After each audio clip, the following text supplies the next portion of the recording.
Today's session, she will discuss Kundalini Yoga is an ancient set of technologies that can help us ground us in our own individual sovereignty, allowing us to develop our inner knowing in the face of this onslaught of information, propaganda that we face on a daily basis. And yes, of course, we need that today, Cara, and thank you so much for bringing this over to us. Ladies and gentlemen, I'd like to introduce Ms. Cara de la Copa. Hello, thank you everyone. Satnam, thanks for showing up and allowing me to share with you some of these wisdom teachings. This year and a half has been just monumentally tumultuous for all of us, and it's about a year that I have a daily practice of Kundalini Yoga. So I started in August of last year. After a few months, I took a teacher training, and then, it's incorporated into my everyday life. And so I feel like these kinds of practices, that this is just one path, can, help just us be able to navigate the intensity of the rapid that is, happening in the world. And so I want to share that with you. But before I get started, I know there's one person here who was at my last workshop in April. Anybody else? Anybody else was here or not here? Feel free to unmute yourself. I was there too. Yeah, I know you were there. I knew you were there, Dad. He's my father. So kind of him to show I'm up. here. Nicole, yes, and Gemma. I was just wondering, so does anybody know anything? Has anybody ever heard anything about Kundalini Yoga? You could put it in the chat or unmute yourself.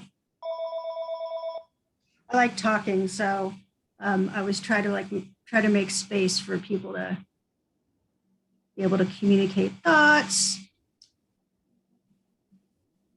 Okay. Does anybody want to share what they think they might want to get out of this workshop? So Janice Champion said no, she didn't. Okay. She was not familiar. Yeah, I saw. I'm keeping. Thank you. I'm keeping an eye on the chat too. And so, okay, you'd like to sleep better. Okay, hey, there's one breath work meditation that you can always do to calm yourself down. Actually, there's another one that I'm not including in this one, but we can talk about it after the session, because I think this one was organized a little bit longer than the last one. It's an hour and 45 minutes. So I'm not sure exactly how long this is all going to take, but we can just play it by ear. And then if you have questions about, something that might help you that you're struggling with or want to improve upon, I'm thinking about doing the next one on Kundalini Yoga to enhance creativity and your mind, improve the functioning of your mind. My thoughts to slow down. Okay, so I hope, yeah, Nicole, me too. That's why I'm doing it. And just so you know, one of the meditations called the Kirtan Kriya, just so you know, there's instructions in the chat. You can open it up and you could take it with you, take one of these meditations with you, or what we call a Kriya, posture, a mantra, which is a sound. And then you can do it like 3 minutes every day for 40 days and see how it affects you. It's like medicine. It's medicine that can't, big pharma can't really package and sell very well. So, because you're basically doing it yourself, you're doing the work. So I'm going to talk a little bit about Kundalini Yoga. It's a tradition. Some people will call it Baroque, but it's sort of an esoteric tradition of yoga that was brought to the United States by Yogi Bhajan in 1968, landed in Los Angeles, became very popular, especially around issues related to addiction. And we know in the 60s, there was a lot of drug use and, there still is all kinds of different drugs now. And so one of the ways was trying to get young people to, basically focus their attention on their own divinity and their own life and service, and through the practices to minimize and eliminate drug and alcohol use or all kinds of addictions, because we live in a world now that we have new addictions, right? And like the computer, what we're staring at right now is a part of that. We get addicted to negativity, we get addicted to anger, we get addicted to a negative news cycle, and that affects our nervous system. So when Yogi Bhajan, he wrote a lot of, he trained a lot of teachers. He passed away in 2004. One of the things that he prophesies is that in the yogic tradition, in this particular tradition, comes from a lineage of like a Sikh lineage. Like a lot of the mantras here are Gurmukhi in that language or in Sanskrit. And then there's also a Tibetan lineage, Tibetan Buddhism. So those two kind of forged together. It got brought over here. It's very popular. There's a center in Venice called the Rama Institute, where I took my training classes, and it's a really beautiful studio, and they do a lot of community work too around addiction and also combating PTSD. One more thing that I want to say though is that there's UCLA studies that have been like published research that the Kirtan Kriya meditation, sa, ta, na, ma, like doing this over 11 minutes a day.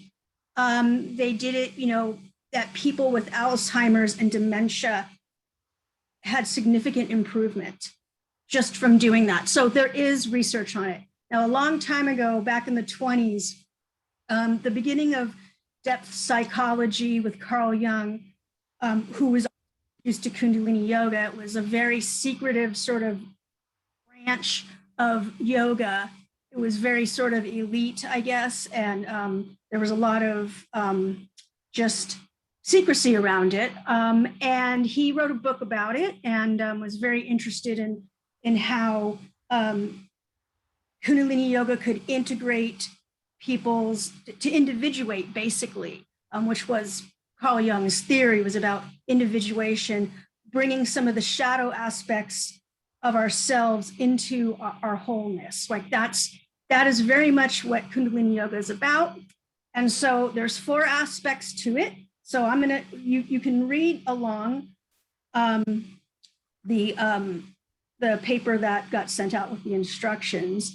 But there's breath work, controlling the breath work. Controlling your breath allows you to gain sort of mastery over your sympathetic nervous system, right? Like the flight or fight. There's freeze, flight, and fight, and fawn responses to trauma, right? So we become traumatized as we're born into this world, and we develop these reactive, what is called in Kundalini yoga, reactive personality, right? It's not our authentic self. It's reactions that we developed to keep us safe from trauma. So when you develop control over the breath and the sound, the mantra is very important, and sound has been used as healing for thousands of years in many other traditions, including even Christianity and early Christianity with chanting, because what you're doing is you're taking all of the thought forms, right, that are coming at you, and think about how many thought forms come at you every day just being on the internet for 5 minutes. I mean, I think it's a good exercise, and I try to do this. Like when I get on any kind of social media, I think, like, what does AI want me to think about today, right? So then I'm gaining a little bit of distance. I'm not being absorbed by it. So breath work, sound is you're hypnotizing yourself so other people can't hypnotize you. Because we're all being hypnotized all the time. It's like, do you want to be hypnotized by, I don't know, Bill Gates or, whoever it is, right? Or do you want to put your own ideas in your own head? So that's the notion, right? And that's what sovereignty is. So it's a practice where we as human beings, it was prophesied that at this time we were going to have computer sickness, which is a unique kind of depression called cold depression. That's where you start to feel that technology is smarter than you, right? I got that feeling when my daughter was schooling at home, and I couldn't figure out what connection to put her iPad into. And I just thought about, and I really went into a panic mode a few times. But you know what? I'm so much better at handling that now, and it's the practice. So I just want to share that with you. But this is the age of computer sickness. So when we do these practices, we're going internal so that we still have a lively internal life, so that, and get the energy, the chi or the shakti, there's a lot of words for it, so that we interface with the world in a much more healthy way. And we're autonomous, so we maintain our autonomy and our sovereignty. And so that's what this is about. So yeah, this is the age of the cold depression, and navigating all of this, all of these entities, because they're really kind of entities that want to make us think a certain way. I don't know, sometimes I just feel like the internet's trying to tell me what to think. I just get a sneaking suspicion, like all of a sudden, I don't know. I actually did this one in my class, my sociology class that I taught. It's like, what's the craziest thing that you bought on the internet that if it wasn't for the lockdown, you wouldn't have bought it? Like, I got some really funny answers. So if you want to share, please feel free to do so. So does anybody have any questions? I think all the time. It's okay. Make sure you put your own thoughts in your head. That's what the mantra is. Like these mantras are, some of them are 10,000 years old. Some of them go back even way further than that.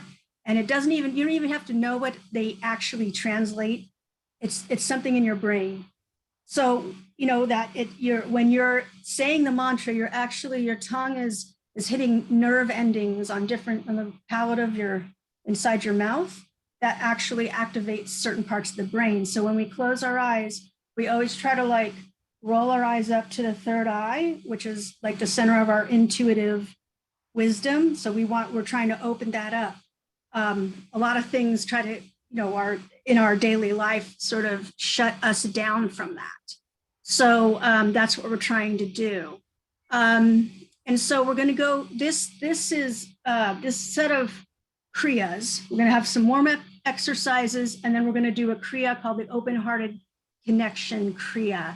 And that's really important, because right now we oftentimes in our society, we're so focused on logic alone that we really, and this is part of sovereignty, is to really understand where your heart's coming from. It's like right now we're like talking heads to each other, right? We can't touch each other, right? So we're even more up in our heads now with the new technological age than we ever were, before. So that makes it even more important to connect with our body, connect with our heart, so that's where we're making the good decisions. They call it super logic, right? So it's the intuitive wisdom, it's the wisdom of the heart that works with your mind, as it were, and that your mind should be in service to this and to your heart, not the other way around. So those are the main ideas here. So what we're going to do is we're going to tune in, and every Kundalini yoga begins with sort of they call it tuning in. It's like an opening prayer. And I wrote it, all the instructions are in the chat if you want to take a look at it. And I'm going to tune in Om Namo Gurudev Namo 3 times. And then there's a protection prayer. We say 3 times. And then I will go with each short meditation, explain it, and then we'll do it, and then we'll go from there. So I'm going to start. You rub the hands together. You can even just listen or, witness. Hearing the mantra is almost as healing as saying it yourself. Inhale, exhale. Om Namo Gurudev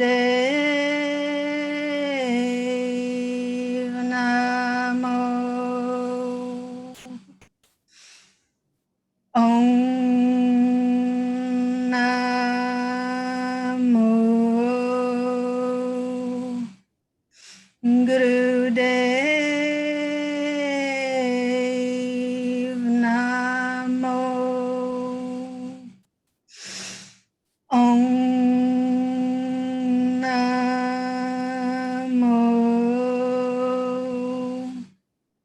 Gurudev Namo. Inhale and hold. Squeeze the root point. Hold and exhale.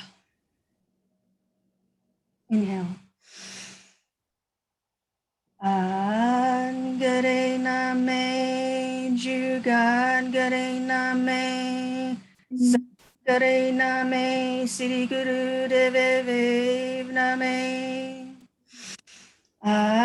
Gare Name Jugan Gare Name Sat Gare Name Sri Guru Dev Name Angare Name Jugat Gare Name Sat Gare Name Sri Guru Dev Name. Inhale and hold.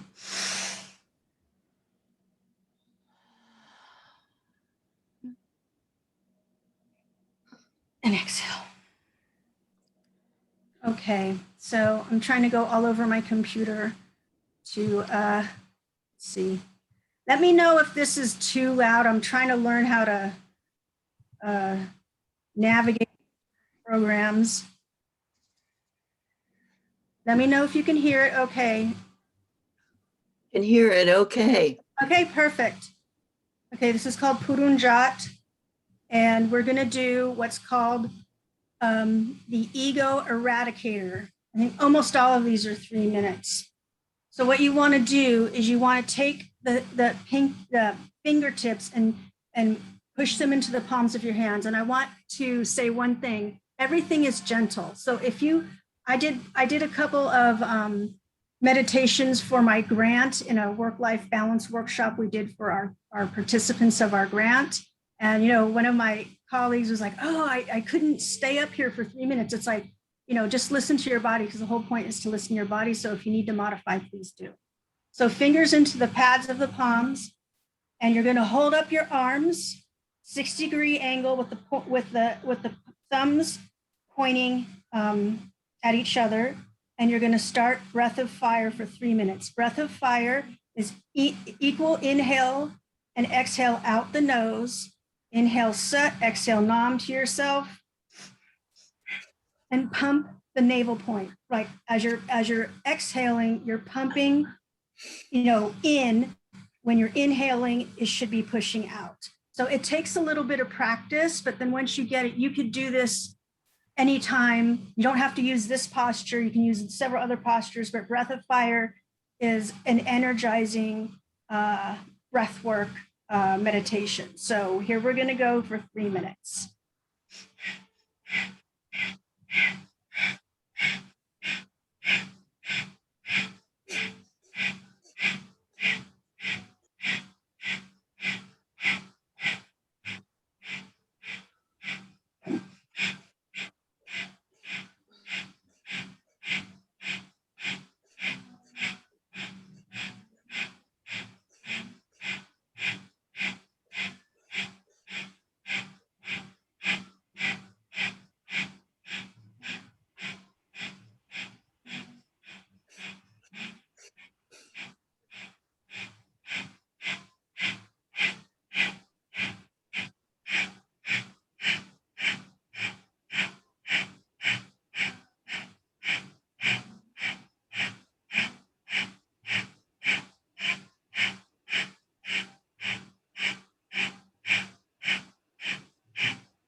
Inhale, hold.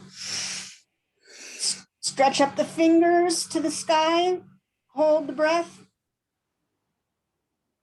And relax. Okay.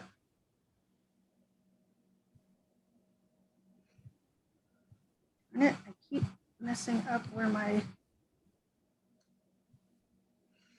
Okay. So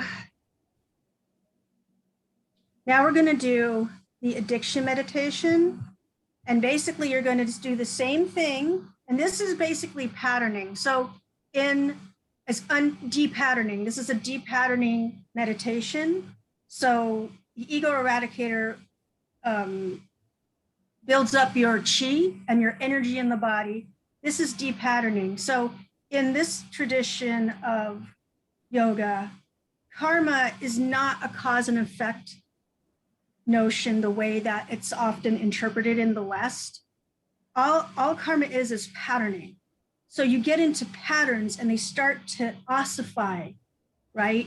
And so when we get into negative patterns, that's like a big part of addiction, right? So when we do this, we're actually, this meditation, we're de-patterning those patterns so you can create the ones that you actually want.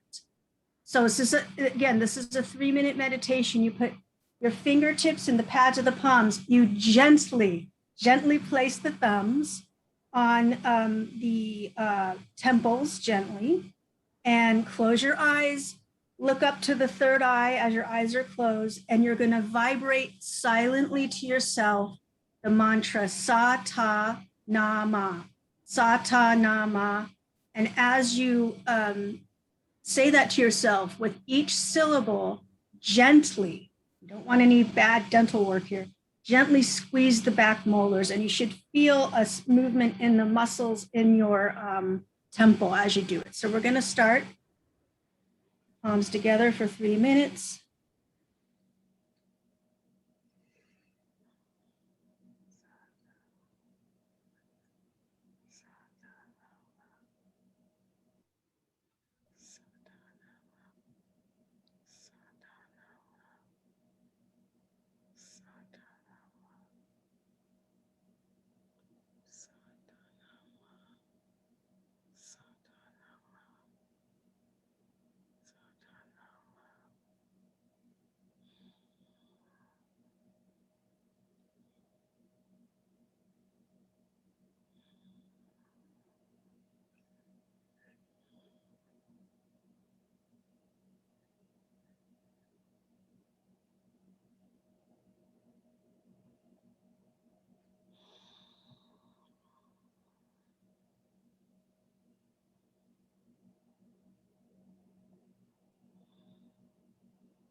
Inhale and hold, squeeze the body.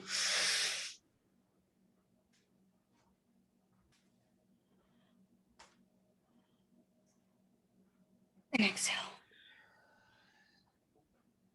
Okay, got a few more warm-up exercises.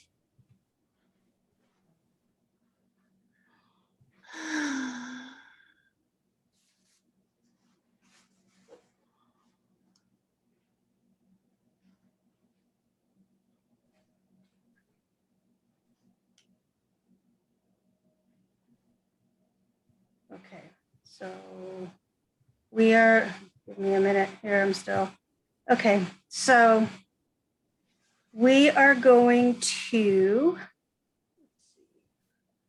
something else.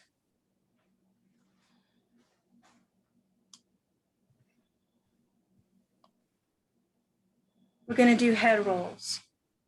We're going to roll our head down and breathe in. Breathe out as you roll your head back.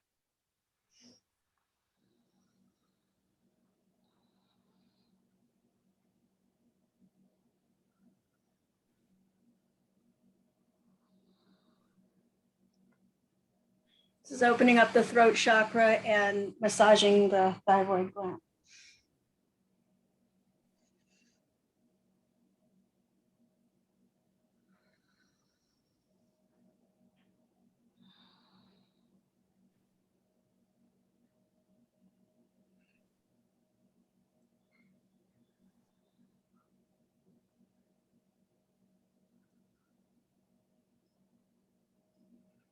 Now go the other way. Inhale down. Exhale up.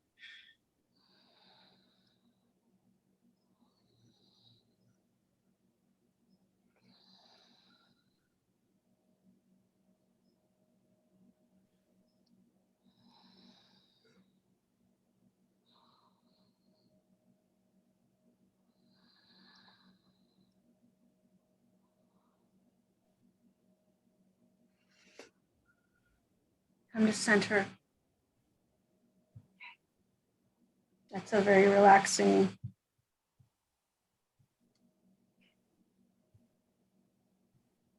Now, I don't know if you might be sitting on a chair or like I'm on a couch right now, but I'm in generally, we're in easy pose, which is cross-legged. But you don't have to be cross-legged if you're sitting on a chair, that's fine. But put your feet firmly on the ground if you are sitting in a chair. So what we're going to do now is spinal flex. So this is like, a lot of what we do in Kundalini yoga is about helping the glandular system, the lymphatic system. So there's lots of stuff around the spine. We're going to do spinal flexes. We're going to inhale, put your hands on your knees and stretch out, and then exhale, go back. So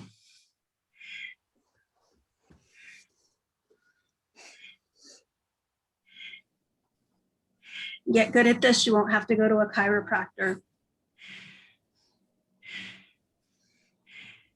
It doesn't have to be 3 minutes. Any bit that you do is going to benefit you. Generally, all of the meditations go from, they can be 1 minute, 3 minute, 3 and 11 and 31 are sacred numbers. So some things you're only supposed to do for a certain amount of time, but these are all pretty basic stuff. So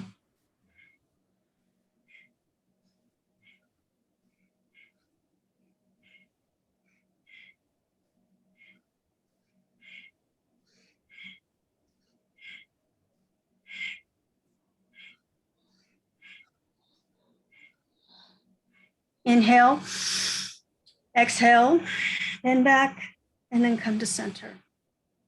Okay. So I think we have one more warm-up exercise. Oh, no, we have two. So I'm going to shorten them a little bit because I'm actually taking a long time. Okay, so now we're going to put our hands on our the tips of our shoulders, and we're going to breathe, turn left, breathe in, exhale, turn right. So Sat Nam.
Inhale left, exhale right, and come to center. Relax. Okay, now we have one more, and we're just going to do this next one for a minute, and these are shoulder raises. And you're just going to go inhale up, exhale down. Inside you say Sat Nam.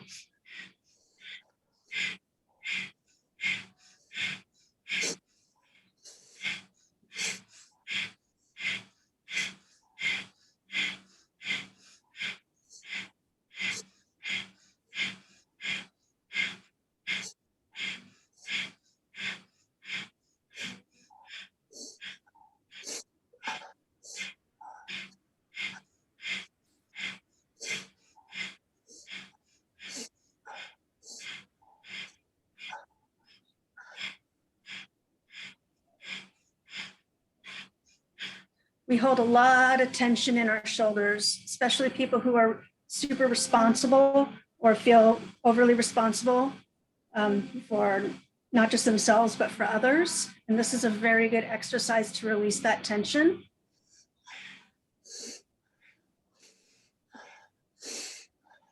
Yogi Bhajan once said, or often said, some people want you to carry them. Some people want to lean on you. And some people want to hold your hand. Okay, inhale up, exhale down, relax. Okay, now we're going to go on to the actual open-hearted Kriya. That was just the warm-up. So a Kriya is a series of postures and meditations that work together to create a certain kind of energy within the system.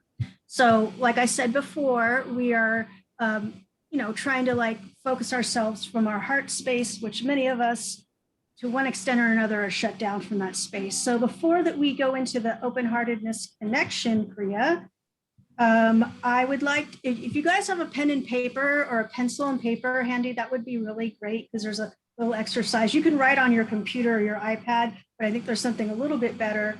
I'm going to give you a couple of minutes if you want to go grab something to write with, because at the end of this Kriya, we're going to ask a question. So something might come up for you that's personal to you. So I'm just going to give it a few minutes. Still navigating around my computer. Let's see, go Spotify.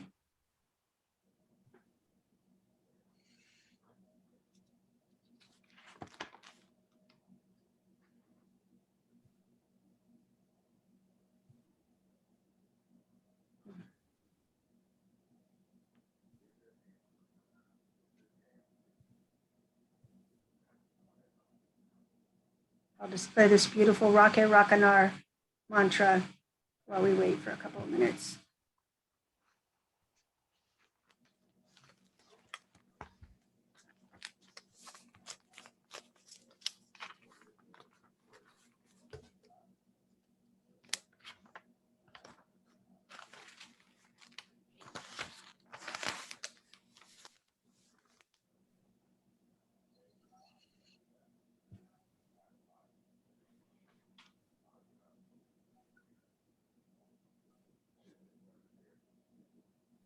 You're good, Kara.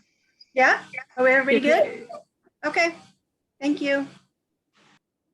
So now we're going to start the open-hearted connection Kriya. So what we're going to do is we're going to go into prayer pose and put it over our Anahata heart chakra center. And we're going to start breath of fire. And actually the prayer pose is a very interesting, I love talking all the time. So, and just giving information, but the prayer pose is really about the bringing together of discernment and compassion and having that balanced within your heart. So that's a very important place to be. It's like if you have too much compassion, you get taken advantage of. And if you have too much discernment without enough compassion, you become authoritarian. So this is like what we're all trying to do in this practice here. So what we're going to do is we're going to start with the prayer pose, and we're going to do breath of fire. We'll do 2 minutes here.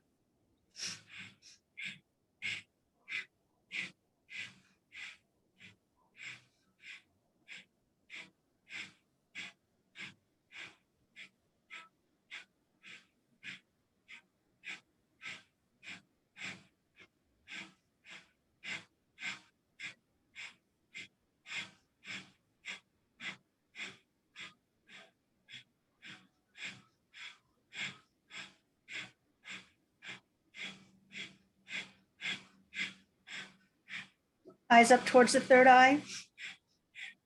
Remember to pump the navel.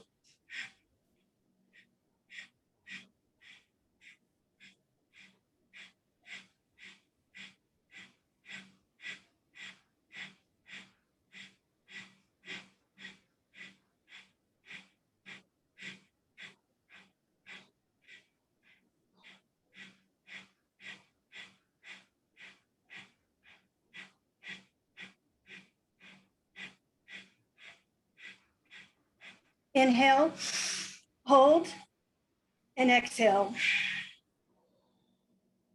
Okay. Now we're going to go to the next part of the Kriya. And let's see.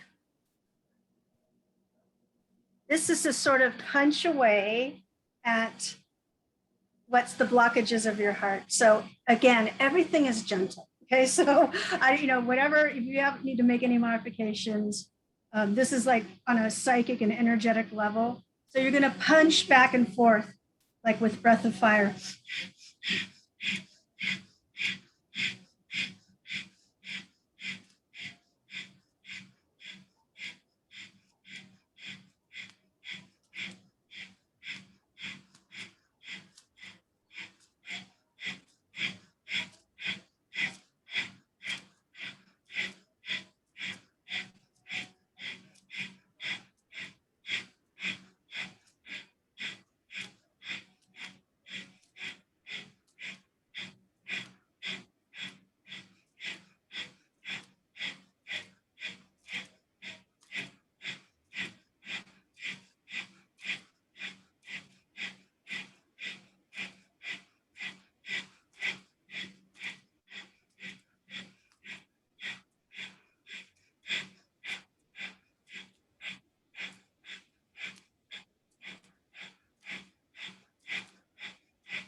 Inhale, hold, put your elbows back, squeeze the body, hold the breath, and relax. Okay, now we're gonna have another one. And I know some people have shoulder issues. So again, if you can't do this movement, just do breath of fire. But you wanna swing your left arm back, your right and left arm back like this. This is opening up. This is like literally stretching your heart out. A lot of times our emotions get trapped inside of us, ancestral, or it's our own. And our body is telling that story by the way that we hold our posture. So one thing to do, like if you're feeling nervous or like a little bit frightened or anxious, is to push your chest out, because that's going to signal to your brain that you're in a safe space. Okay, so then it's your body, moving your body a particular way will actually shift your energy presence and your emotional state. That's why when people have like chronic anxiety, their digestion is off. They get migraines because they can't relax. So you have to tell your body to relax, that it's okay.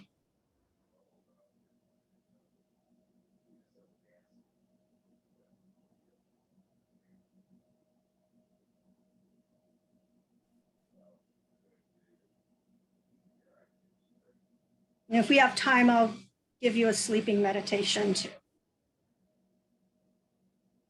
Hold your arms out, hold the breath, and relax.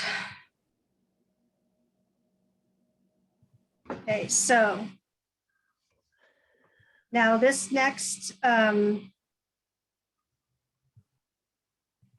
what we're gonna do is we're gonna interlace our fingers like this, and then we're gonna push down in front of the heart.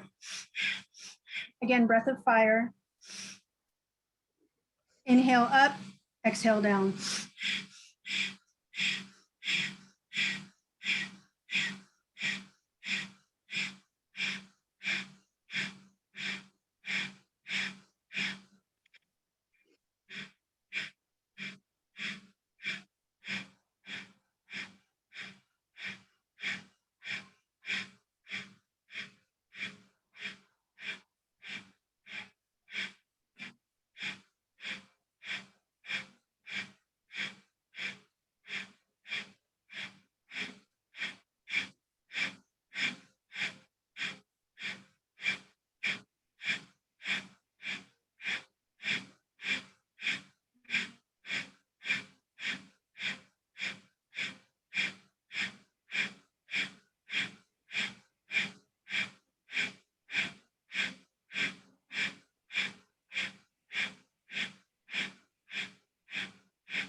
Inhale.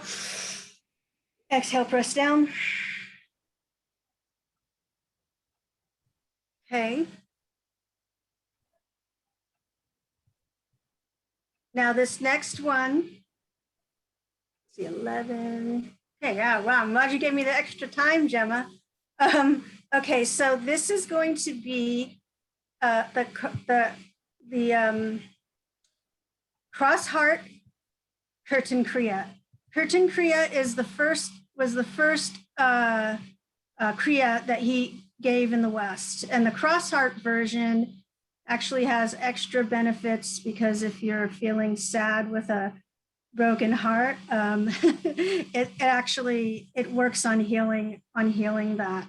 So let me go to, where am I?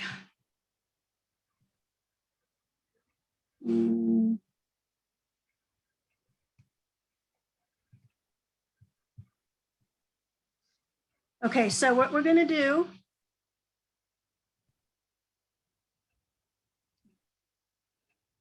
oh, wait, I'm in the wrong spot.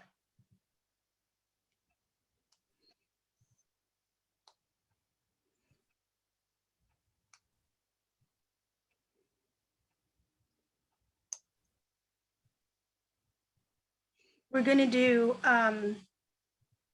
we're gonna do chant along, sa, ta, na, ma. We're gonna cross over our heart while we're doing that. So it's, let me see, 2 minutes out loud, 2 minutes whispering, 3 minutes silently to yourself. Then you go back to whispering, and you go back to out loud again. So, and again, if you don't want to chant, that's fine. But this is a really powerful. This is the one that will help your brain regenerate itself. And I keep losing Spotify all the time. Okay, so.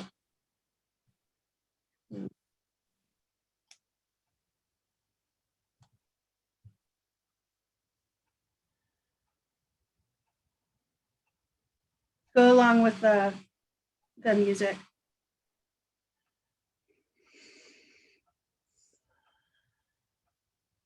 Oops, that's the wrong one. Here we go.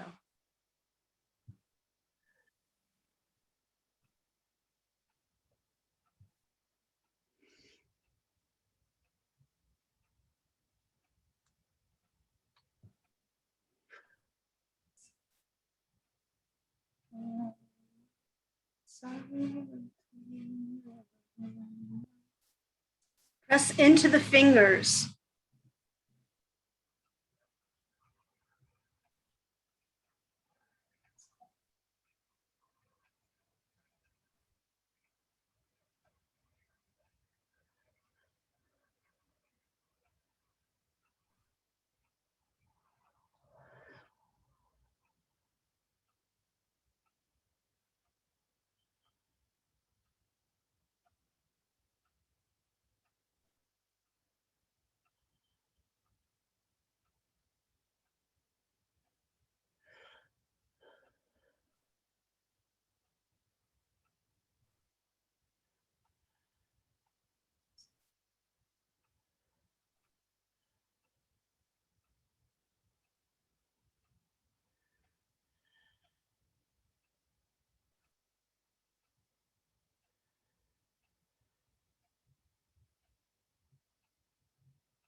Whisper.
Now silently for 3 minutes to yourself.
Whisper for 2 minutes.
2 minutes out loud.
Inhale and hold and relax. We have 2 short meditations and then a little writing exercise, and then we can just have an open discussion. So just the Kundalini yoga tradition has a very deep idea of psychology, parapsychology. And if you look at the finger, so Satanama, the thumb is represented by the ego and the id. Okay, and then these are planetary, different planets, but the mantra Satanama means Sa is infinity, Ta is life, Na is death, and Ma is rebirth. So basically, it's like the cycle of the universe that you're doing over and over again. And so, that is actually a meditation you can do anytime to relax you. It has multiple benefits, including increasing brain function. So let's see. Let's move on to the next 2, and these are shorter ones. Thank you for sitting through. Sometimes it's hard to do long meditations. Now somebody mentioned that they wanted something to help them sleep. This is a brief meditation that you can do before bed, and it's really good. It activates the parasympathetic nervous system, and it basically helps you relax. It's a little breathing exercise. You could do it like 3 minutes before, or sometime before you go to bed. And let's see, let's go to another.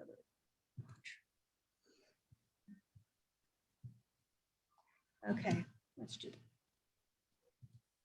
Okay, so what we're going to do here is we're going to take our right hand and press down on our right nostril. And then we're going to breathe in slowly and gently through the left nostril, and then with puckered lips, you're going to blow out. Okay, so you're going to go, breathe in, try to make it slow and deep. So we're going to do this for a few minutes. Puckered lips out. Almost like whistling.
Inhale and hold.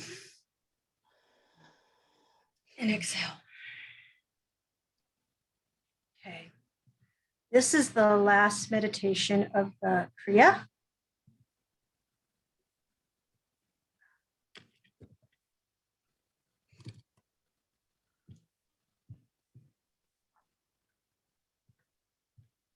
And let's see. So what you're going to do is you're going to take your left hand, okay, and you're going to put it over your heart. And you're going to take your right hand and put what they call Gyan Mudra. This is the Jupiter sign. And you're going to hold this. This is the Kriya. This is the posture. And you're going to listen to, oh my gosh.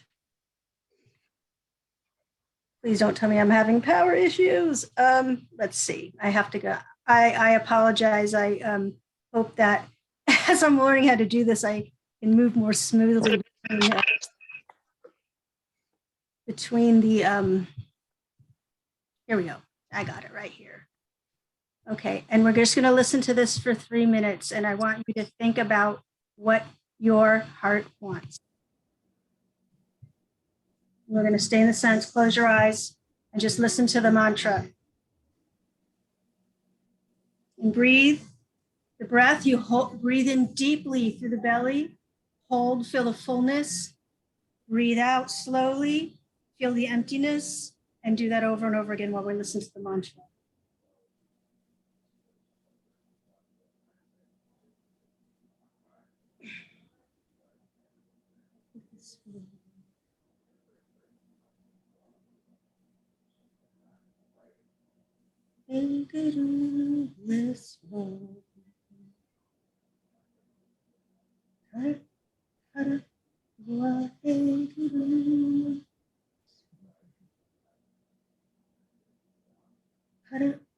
Har Waheguru blissful. Har Waheguru blissful. Blissful. Blissful. Har Waheguru blissful. Har Waheguru blissful.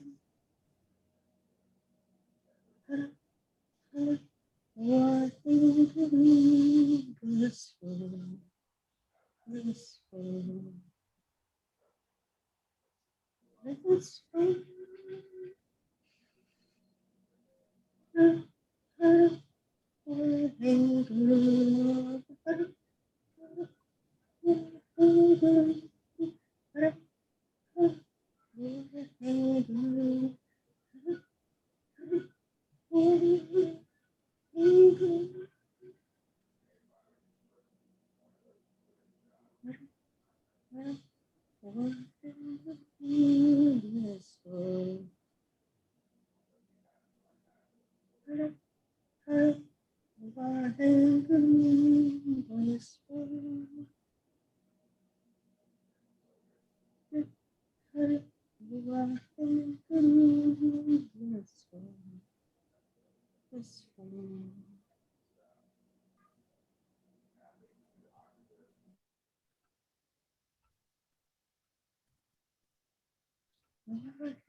Inhale, hold, and exhale, relax. I'm not sharing the music.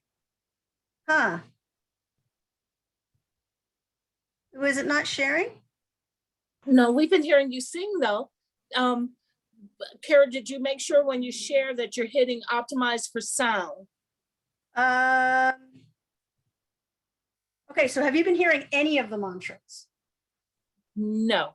Oh my gosh. Okay. Well, yeah, well, that's like an hour and 10 minutes. Let's just do that a little bit. I thought I was sharing, so I don't know. It's not showing you're sharing at all. Oh, okay. Does it? Okay, I see you're sharing your computer sound. And then if I go like, because we tested it before. It was working well. Right. So I don't understand exactly what happened, but here. Can you hear this now? Yes. Okay. Well, why don't we leave it on in the background since you guys did the meditations just without the mantras. I can show you on Spotify, send them to Turn it down just a little bit for us so we can hear you. Okay. Can you hear me now? Turn it down a little bit more.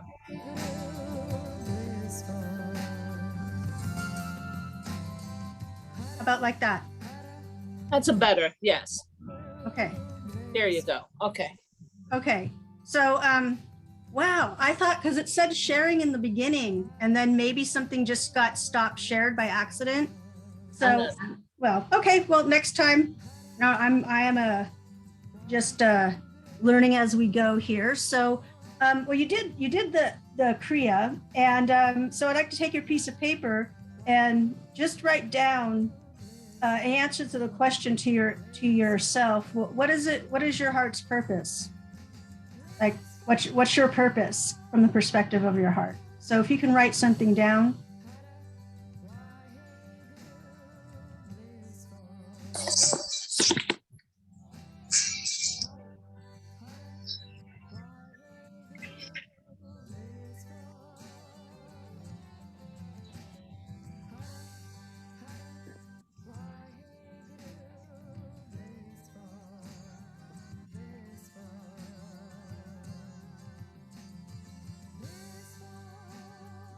Okay.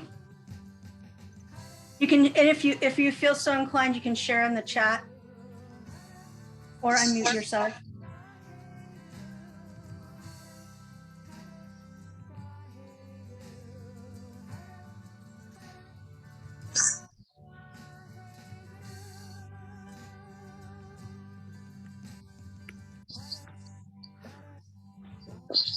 Give everyone a minute and then you can answer questions. Or just have a chat. There's nothing trite about peace, Nicole. Nothing.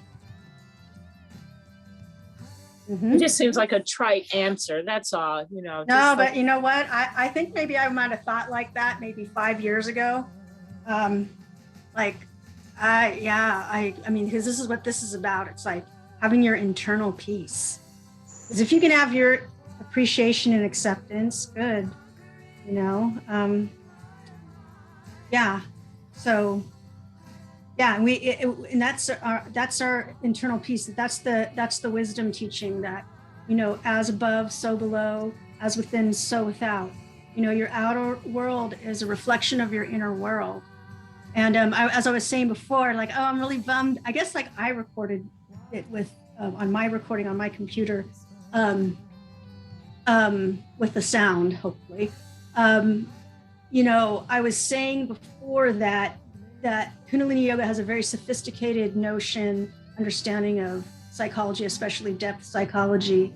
And Yogi Bhajan used to say that at any given moment, you've got about 9 seconds of conscious thought before unconscious thoughts start trying to colonize your mind. And they look at them like energies, right?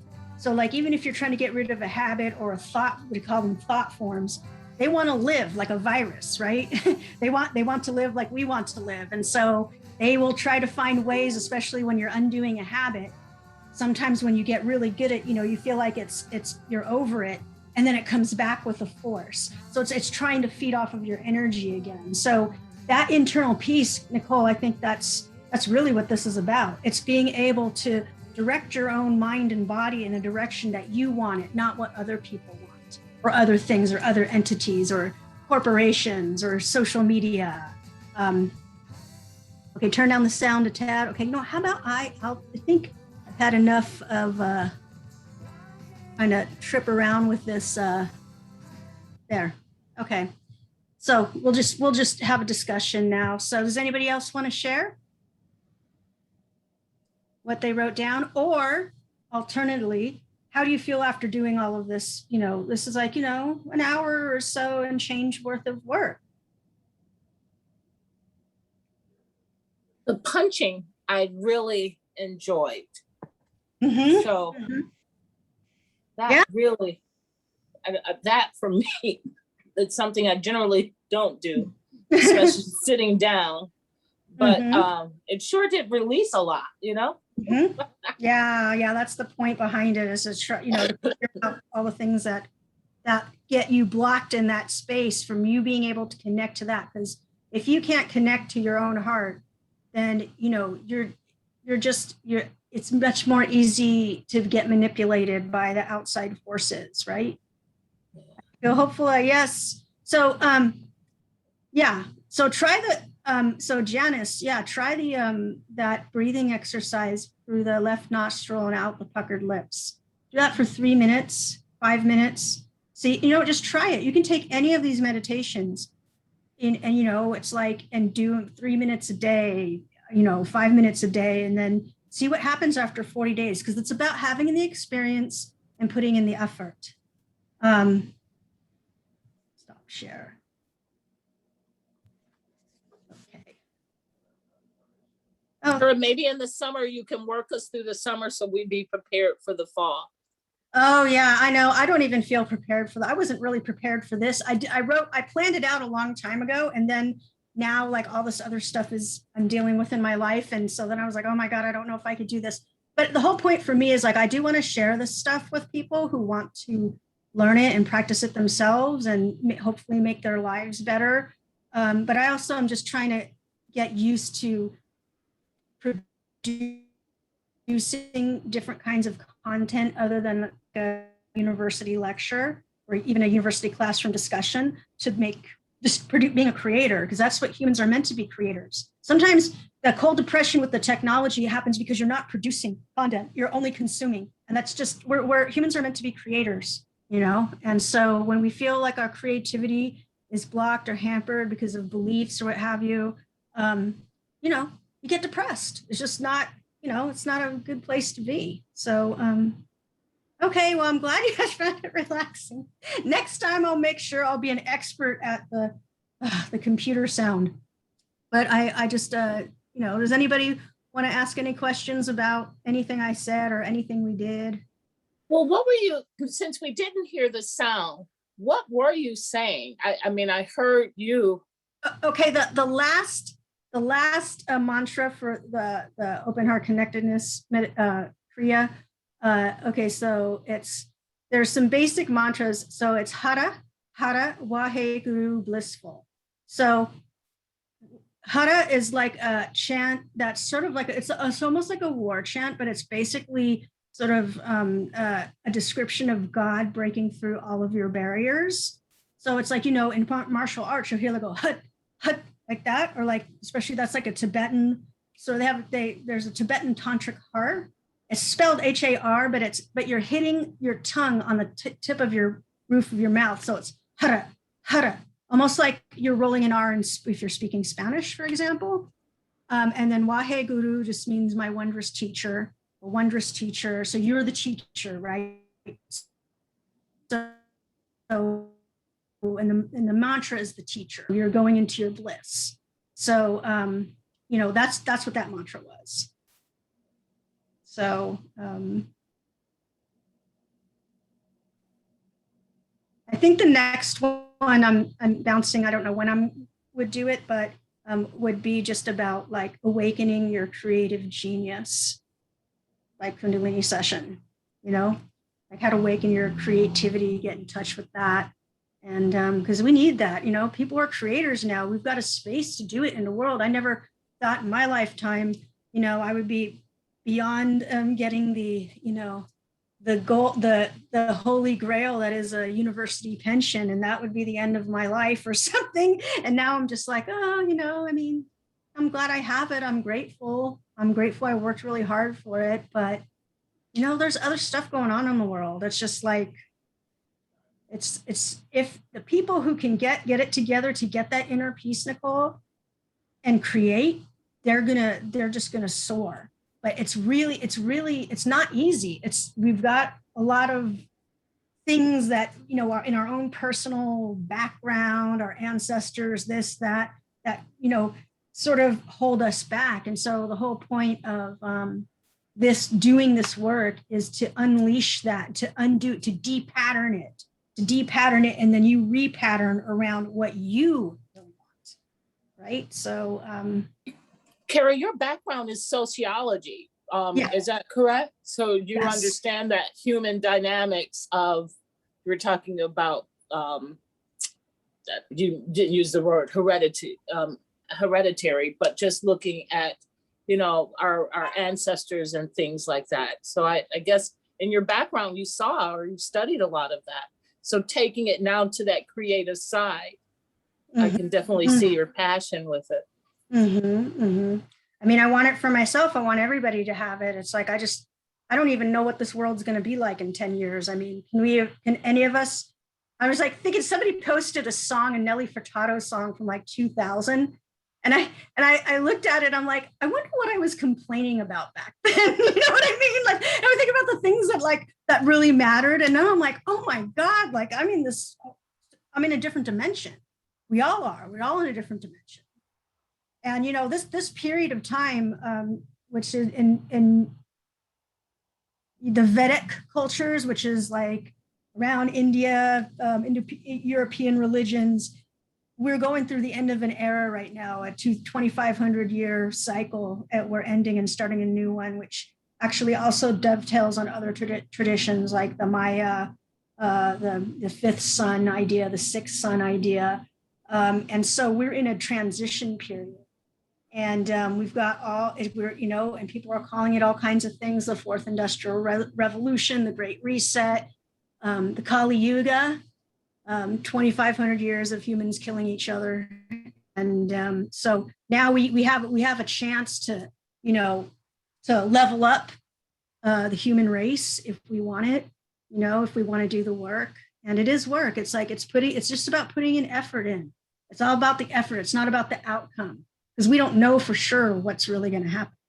But we can build our own intuitive super logic understanding, so we make good decisions for ourselves, and our path and our destiny, and that we leave a legacy, that all of us understand that we have a legacy to leave. So, and a lot of people don't find it. You get distracted. I mean, I don't think we could possibly have any more distractions than we do, right? So I'm just impressed that you guys, sat here with me for an hour and a half, not listening to music, but that's okay. So look, I just hope, you take away something from it. And if it doesn't work for you, if it doesn't resonate, then you learn something about yourself anyway. So, is there any other questions? So what do you think about the creativity idea? A creative genius sort of, set of exercises. Before we do that, there is a reply in the chat. In the moment of anxiety or fear, which technique would you recommend? You do breath of fire, and you can do that driving. Just pump the navel. While you're doing it, 3 minutes, you'll calm down. You'll calm down. There's actually whole sets of kriyas they do for different kinds of anxiety, but fear, I should remember, fear is anxiety without breath. So one of the things about emotions, and that like in the Western sort of, paradigm, is that emotions are subordinate or seen as dangerous or not really approved of, as opposed to logic, when in fact, there's a high level of intelligence behind all of your emotions. Actually, I could do a workshop on that. So for example, when you're feeling fear, welcome it with open arms, because it's trying to protect you, right? So one of the problems that we have, like, and that's why we're all on these psychological medications, psych meds, is that we push down the emotions. So a lot of your suffering is fighting what is. It's like if you're feeling fear, you can find a way to have a conversation with it. The breath of fire will help you sort of work through it. But your emotions are your friends. Okay. And sometimes you're getting emotions that are ancestral. So if you in this tradition, if you clean up your stuff in this lifetime, it goes back and you actually change the past and you change the future, because then you're not carrying it with you like generation after generation of trauma, right? So sometimes stuff is not even yours. I've got one little exercise. This comes from a different school that I am going to incorporate into my coaching business. It's an exercise. It's called celebrating, right? I celebrate that I feel so fearful. It makes me feel alive. And you say that about everything you're feeling, your guilt, your shame, everything. You celebrate it. You feel jealous, celebrate it. Actually start celebrating the other person that you're jealous of. And then it starts to like reframe this is like rewiring your brain. Okay, without being on psych meds or getting a lobotomy or whatever it is they used to do, or shock treatment. So, you're kind of just taking control of your own destiny there. So I hope that answered your question, Joyce. I was going to say that there was a professor, he's no longer around, Huntington. I don't know if you know him, Kara, from the business department. And he did a class, an undergraduate upper level class, business and analytics. And in addition to, of course, all the business terms, one of the things that he did was the sway test. And that is where you close your eyes, you stand with your feet apart, and you ask yourself the question, maybe that came up in thought analysis or something. And depending on which way you go, I think it's leaning forward. But what's happening is you're relying on your own intuition and your own body. So, it's funny how he incorporated that in his syllabus. And actually, we learned a new practice. So yeah, it was also the ring test. Have you true. seen that one? The ring one, where you put the two fingers together, you ask yourself the question. If you break through it, have you? Yeah, I've seen that before. And there's another, it's like, or where you hold your arms out, right? And then somebody pushes on you, asks you a question. Okay. You ask, I can't remember the name. It's a modality. It's like a healing modality, but it's like you ask a question, everything that's true, it'll stay up. If it's a lie, you won't be able to resist it. I can't remember the name of it, but it sounds very similar to that, professor. Yeah. And the point of it was relying on your own intuition. Yes, using the logic, but also incorporating your own self. Right. I mean, and there's a lot of things that shut down our intuition, right? Because nobody's going to have your own best interest but you, right? So everybody else going to, give you this data and, what's right or what's wrong for you. And, like, that's really the journey, is like coming to that place. And these practices increase your intuition over time. You just keep focusing on your third eye when you, so for example, in the Kundalini yoga, in the English word victory is a very important mantra. So there's a 5-second meditation you can do. And, I didn't really talk about this now because, we're, how we are in the university these days with, trigger warnings and stuff like that. But a lot of it is like the lower chakras, like the sex organs, you squeeze there, you push the energy up. That's the Kundalini energy. And you close your eyes. You look at your third eye, go up and put the tip of your tongue on the roof of the mouth and think to yourself, victory. Like that is a 5-second, 10 times a day. And you're going to start to feel like more powerful, more, my internet connection is unstable. Okay. So I'm going to have to, actually, I'm almost surprised. Yeah, we're almost out of time, Kara. Okay. It's 12:30. Okay. You got to get people to do the You want to wrap it up with that, and then we'll put Sure. the mantra. Can you want to show us the last one, that 5-second, the victory, Okay. or whichever, however you want to end it, Kara, it's yours. Okay. No, I mean, no, this is good. This is good. So basically, just anywhere, anytime. We call it the root point, which is your genitals, and you squeeze. Actually, every meditation starts with that. And then you push the energy, imagine the energy coming up, put the tip of the tongue on the roof of the mouth, close your eyes, look at the third eye, think victory. Just victory.